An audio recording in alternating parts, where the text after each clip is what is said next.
Red టీవీలో మీ వ్యాపార ప్రకటనల కోసం ఈ నంబర్ని సంప్రదించండి. Hi viewers, welcome to our channel. ప్రస్తుతం మనతో పాటు ప్రముఖ పొలిటికల్ అనలిస్ట్ కృష్ణ కుమార్ గారు ఉన్నారు. వారితో ఒకసారి మాట్లాడదాం. మేడం నమస్కారం. మేడం నిన్న కవిత గారిని అరెస్ట్ చేయడం చూస్తున్నాం. ఈడీ వాళ్ళు కోర్టు ముందట ప్రవేశపెట్టారు, కస్టడీ కూడా కోరారు. అయితే వీళ్ళు కోరినట్టుగానే కోర్టు కూడా కస్టడీకి అప్పగించేస్తారు. అయితే ఈడీ కస్టడీలో తనకు కాస్త మినహాయింపులు కావాలని చెప్పేసి కవిత గారు కూడా కోర్టుని కోరినట్టు తెలుస్తుంది. మరి మినహాయింపులు ఇచ్చారా? ఎటువంటి మినహాయింపులు ఇచ్చినట్టు మేడం? మినహాయింపులు అంటే ఏం అడుగుతారంటే, వీళ్ళు ఇంటి భోజనం అడుగుతారు, మాకు డాక్టర్ పర్యవేక్షణ కావాలని అడుగుతారు, లాయర్ని కలుసుకోవడానికి అనుమతి కోరతారు, అలాగే కుటుంబ సభ్యుల్ని కలవటానికి కోరతారు. ఇప్పుడు ఇవన్నీ ఇచ్చాక జైల్లో ఉంటే ఏంటి, ఇంట్లో ఉంటే ఏంటి? పేరుకే జైల్లో ఉన్నట్లు లెక్క. అంతేగాని అది ఇల్లులాగా ప్రత్యేక గది కూడా ఇచ్చారు. ప్రత్యేక గది కూడా ఇచ్చిన తర్వాత ఆమె చక్కగా కొన్ని రోజుల పాటు ఈ జనజీవన స్రవంతికి దూరంగా రెస్ట్ తీసుకుంటారు తప్పితే వేరే ఏమీ లేదు. అదేదో పెద్ద పనిష్మెంట్ అనుకోవడానికి లేదు. అయితే ఇలాంటి మినహాయింపులు ఎందుకు ఇచ్చారు అని చూసుకుంటే గనక బీజేపీ టీఆర్ఎస్ని వేరువేరుగా చూడడానికి వీల్లేదు.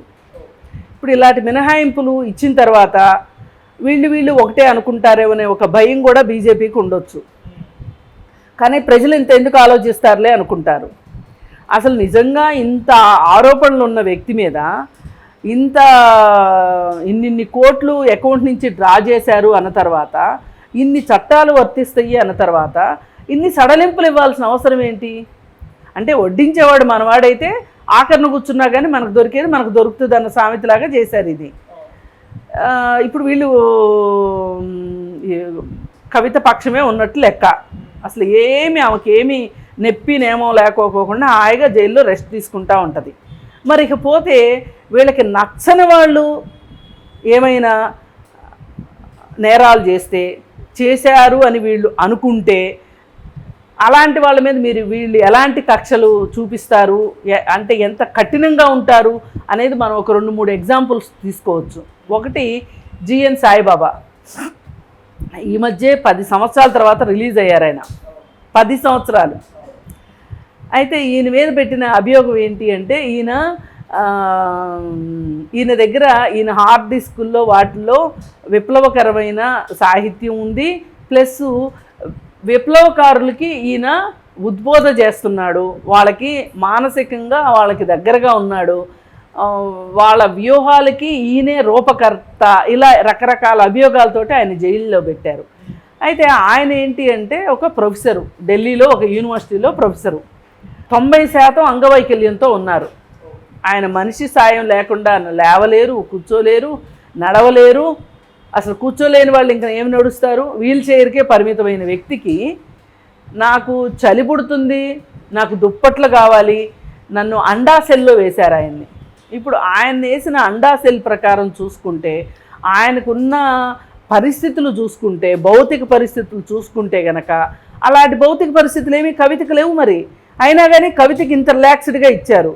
ఆయన 90% వికలాంగుడిని తీసుకెళ్ళి వీళ్ళు అండా సెల్లో వేశారు. అండా సెల్ అంటే ఎలా ఉంటుంది అంటే, అది ఒక భయంకరమైన కర్మాగారం లాంటిదన్నమాట.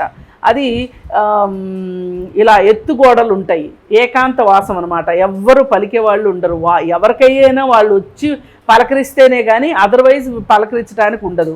ఆయన పైగా 90% అంగవైకల్యంతో ఉన్న వ్యక్తి కాలకృత్యాలు తీర్చుకోవడం కావచ్చు, దేనికోసమైనా చాలా ఇబ్బంది అవుతుంది.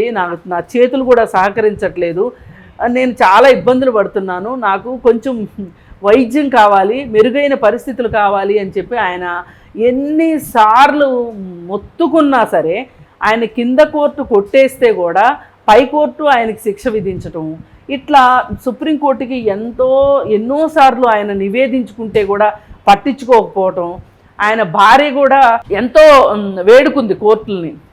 పైగా నా తల్లి ఇలా పోలియోగ్రస్తుడినైతే నన్ను ఎత్తుకుని స్కూలుకి తీసుకెళ్ళింది, నేను ఇంత చదువుకోవడానికి ఒక ప్రొఫెసర్ని అవ్వటానికి కారణమే మా అమ్మ.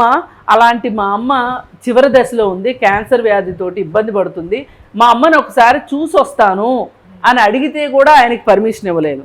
ఇప్పుడు కవితకి బంధువులు వచ్చి చూసుకోవడానికి వీలుగా ఏర్పాటు చేశారు. ఎంత తేడానో చూడండి, వీళ్ళ కక్షలు ఎట్లా ఉంటాయో చూడండి కొన్ని వర్గాల పట్ల. ఆ తర్వాత ఆయన బాగా అనారోగ్యం బారిన పడినప్పుడు కూడా ఆయన అడగటం జరిగింది, ఇవ్వలేదు, ఆయనకి ఏమీ రిలాక్సేషన్స్ ఇవ్వలేదు.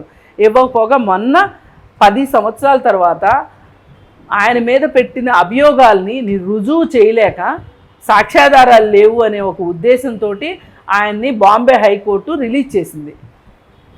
ఇది అంటే వీళ్ళు ఎవరి పక్షాన ఎలా ఉంటారు అనేది క్లియర్గా కనిపించింది. అలాగే స్టాన్ స్వామి అని ఒక ఆయన ఉన్నారు. ఆయన 80 సంవత్సరాలు పైబడిన వృద్ధుడు. ఆయన ఆదివాసీల హక్కుల గురించి పోరాడిన వ్యక్తి.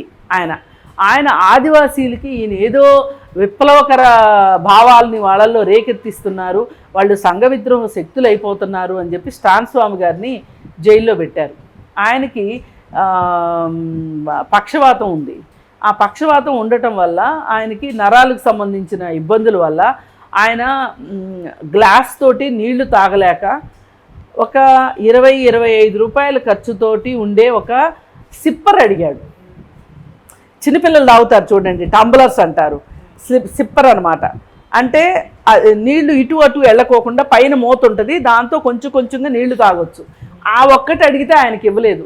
ఆయన ఈ జైల్లో వీళ్ళు కనీసం కల్పించాల్సిన వసతులు కూడా కల్పించకుండా వీళ్ళు ఆయన ఇబ్బందులు పెట్టిన దాని తాలూకు ఆయన చనిపోయాడు. స్టాన్ స్వామి ఆయన ఒక పెద్ద మేధావి, జీవితంలో త్యాగం చేసిన వ్యక్తి.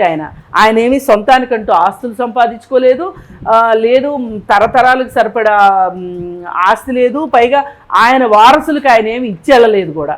అలాంటి మహానుభావుడుని వీళ్ళు పొట్టను పెట్టుకున్నారు. ఇకపోతే వరవర్రావు గారు సంగతి తెలిసిందే. ఆయన కరోనా వచ్చిన సందర్భంలో కూడా ఆయనకి మెరుగైన వైద్యం కావాలంటే ఇప్పించకుండా ఆయన ఇప్పుడు బాంబే దాటి హైదరాబాద్ ఎక్కడికి వెళ్ళడానికి లేదు, బాంబేలోనే ఉండాలి ఆయన, అంతే. ఇప్పుడు బాంబేలో ఆయన ఉండటం కోసం ఆయనకు ఒక ఇల్లు, ఆయనకు వ్యక్తిగత సహాయకులు, ఆయన కూడా ప్రొఫెసర్గా చేసిన ఆయన పెద్ద కవి, మేధావి. ఆయనకి వయసు చూస్తే దగ్గర 80 ఏళ్ళు వయసు వచ్చేసింది ఆయనకు కూడా. ఆయన్ని సహాయకులు లేకుండా నుంచోలేడు, కూర్చోలేడు. అలాంటి వ్యక్తికి జైల్లో ఉంచిన రోజులు ఉంచి ఇంటికి పంపించారు. కానీ ఆ ఇల్లు ఎక్కడ? బాంబేలోనే ఉండాలి. మరి బాంబేలో వాళ్ళకి సొంత ఇల్లు ఉందా? లేదు. అంటే వీళ్ళు చూడండి, ఈ ముగ్గురు వ్యక్తులతోటి కవితను గనక మనం పోల్చి చూస్తే గనక ఈ ముగ్గురు కూడా ఏ విధమైన ఆర్థిక నేరాలకి పాల్పడలేదు. ఓకే. కానీ పోనీ ఈ ముగ్గురు మీద వీళ్ళు పెట్టిన ఆరోపణలు ఏమైనా నిరూపణ అయినాయా అంటే లేదు.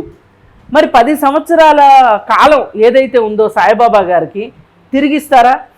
ఆయన జైల్లో పడిన కష్టాలన్నిటికీ ఎలా ఖరీదు కడతారు?